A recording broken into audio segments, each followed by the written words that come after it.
Hey guys, good morning. It's kind of early today. I'm just recording this first thing. Gonna get started on the day today. We're going to grab a coffee downtown and then we're gonna go to get Elise her first tattoo today.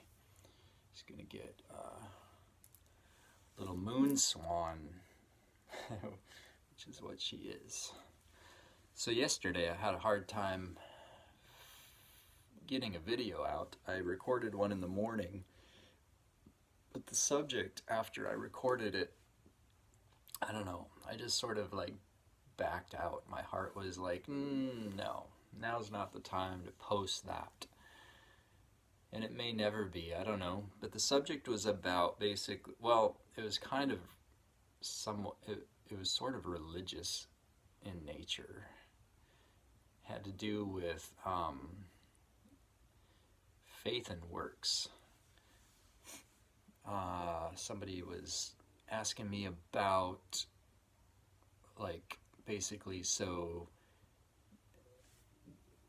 a friend of mine kind of disagreed with me that kind of like anything goes, I guess. And I sort of feel like anything goes, but I have a different take on it, and I explained that in the video yesterday. But it was kind of preachy and kind of, there were some Bible texts that I threw in there. And I was like, I don't know, I don't really want this video series to be too churchy or whatever. And I felt like that was a little churchy. So anyway, I didn't put it out, but I might later, not sure. Today I want to talk about, and then I tried to record a video, a similar topic on what I'm going to talk about today, yesterday, and I got like interrupted. I was trying to do it in public, so it didn't work yesterday. But today, let's see. I want to talk about another commune that I visited. This one is actually very close to Chattanooga. It's about 2.5 hours away, up in Lafayette, right on the border of Tennessee and Kentucky. And if you take a wrong turn like I did, you will even end up in Kentucky. So, don't do that. The cell towers are lacking up there, so I lost my GPS signal and just kind of had to pick my way through. And so I ended up in Kentucky, took a wrong turn, but got it figured out. Anyway, this place is called The Garden, and what's cool about the Garden is that they are kind of on the, I talked about Twin Oaks, and they would be very organized and very structured, and you could definitely have a long-term stay there, maybe live your whole life there, just making tofu and hammocks and just chilling. The Garden, on the other hand, is very, the members are very nomadic. It's more like, you feel like you're camping more. A lot of the community structures are more like outdoors, and your living quarters are usually a converted bus or a tent, if you bring one, that sort of thing. It's a little less permanent feeling, and a lot of the people are just kind of passing through, it seems. So what's cool about them, well, I mean, there's a lot, and I'm just going to talk about that. Basically, they started with the idea that this is land, nobody owns it, so anybody is welcome to come here. And people just started going there and doing whatever they wanted, and it was kind of chaotic at first, but as they've gone on over time, apparently they have found what kind of works for them. And so they've established some rules, and the rules are no drugs, violence, or liquor, although you can have like wine, beer, and meads after dark if it's in a cup. No stealing, no like laying claim to property, no ownership. Dogs have to be leashed. They were trying to raise $10 a week for rent, but a lot of people there don't have money, or they're trying to live without money. So that's kind of like a gray area, it sounds like. Sustainable hunting only. They want to maintain a family-friendly environment, and one of the rules is that you respect parents' wishes. Make an effort to get along, and if stuff happens out there, the rule is that you keep it in the family, don't involve the authorities. And I did find that it was actually very family friendly. People were super accommodating, I guess. Like, because I took Elisa's daughter with me on this trip, they let us stay in one of the buses that was reserved for people with kids. We were going to go down to the creek one day, and one of them said, just be aware that people, that there is likely nudity down there. So they were giving me fair warning for the younger one, which I thought was thoughtful. Yeah, and they just kind of, there was some smut poking going on at times, and I think that they tried to be very subtle about it so that it wasn't noticed by children, or the one child that was with me. So yeah, I felt like it was pretty respectful, and it didn't get crazy or chaotic. People were just kind of being chill, and I think that seems to be the way things are out there. They've got a big garden area. They've been working on. They have a greenhouse that they try to put up in the winter. They've got a library full of books. They've got several of these buses that have been converted for living quarters. They've got a community dining hall, I guess, and kitchen. Everything is heated with wood, and all of their cooking is done with a wood rocket stove. And they've got a really nice one there, actually. They've got a little bit of solar electricity that they're using to pump their water from a well, and also for some lighting. They've got a compost toilet. As far as food goes, I think they go to food bank, they do some dumpster diving, and then they collect from their garden, which is somewhat typical of a lot of communes. What else? They are egalitarian, meaning that they share everything and they share labor. And they try to use, I think it seemed like all of their buildings were made out of reclaimed woods, reclaimed materials. And they do have the unique, one of the things that makes them unique is that they have access to basically unlimited reclaimed wood from a mill that just gives them their leftovers. So they can get something like 40 loads of wood a day for free, which is a big resource. Yeah. So basically, you can just go there.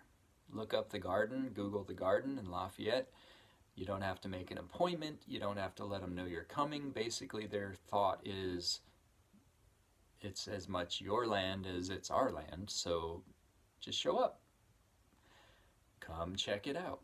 You would be considered a visitor for the first 10 days, although they do have something in place where if a visitor shows up who makes somebody feel uncomfortable in some way, or who seems threatening to the group or anything, one person can just decide that they don't want this person there because they make them feel uncomfortable, and the community that's there will ask this visitor to leave.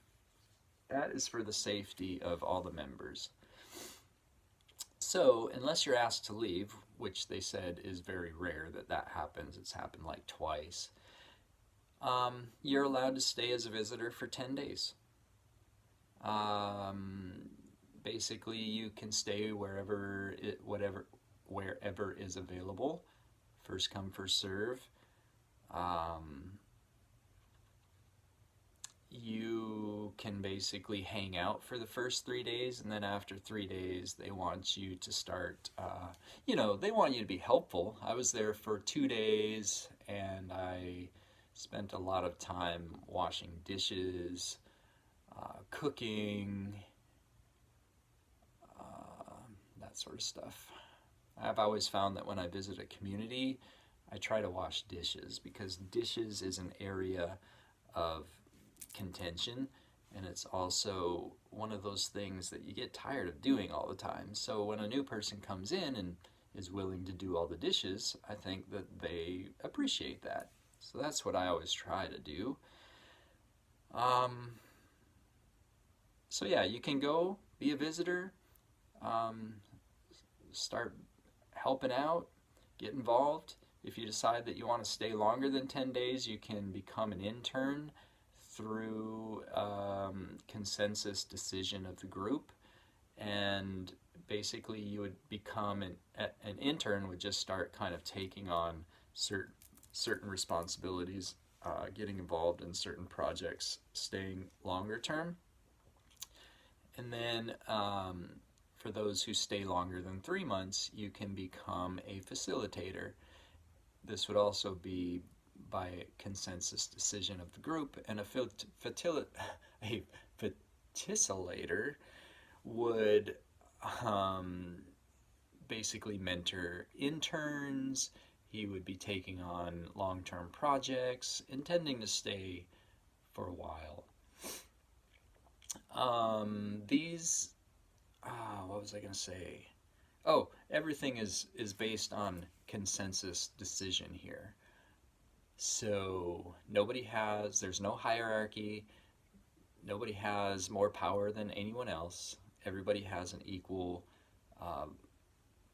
say in the decisions, and they all have to be made together.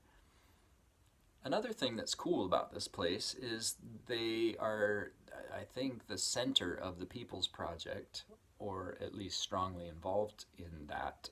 And the People's Project is basically a group of community-minded people who go out.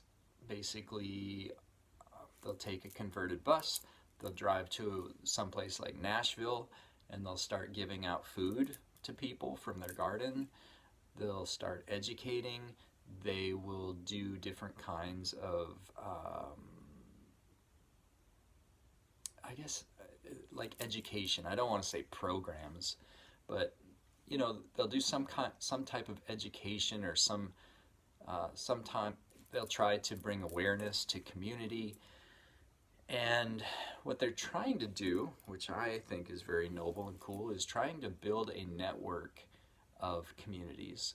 So if you are traveling a lot, and you're a community person, you can go from this community to that community to that community to that community, and you are family at all of those communities. And another thing that they want to do with that network is create a system. Like, for example, the garden has a wood resource. They're able to get all of this wood, no problem. Other communities have like nut butter that they make. Like Twin Oaks has tofu and hammocks and whatever. So, whatever community has a resource that can be shared, they can kind of work together.